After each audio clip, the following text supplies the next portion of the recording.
الأمس استيقظ تيتشي وهو مسارع من فلفلته في ساعة مبكرة، فوجد في ساحة القرية وهو في طريقه إلى بستانه رجلا ميتا بالسكتة قلبية، وقد قام الدكتور كوتو بالتحقق لسبب الوفاة بالقرب من هذه البئر المعطلة. وعلى الرغم من أن الشخصية الميت لم تتضح تماما إلا أنه قد تم دفنه في مقبرة فلفلته، ولقي مراسم الكنيسة المقدسة بعد وفاته. وستعرض في الحال صورة فوتوغرافية عثر عليها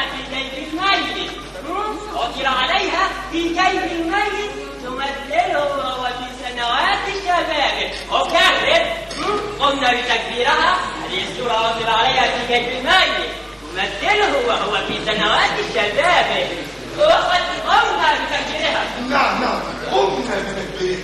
إننا نطلب إلى قدماء الفيديو أن يمروا واحدا تلو الآخر أمام هذه الصورة وأن ينظروا إليها جيدا ويبحثوا في أعماق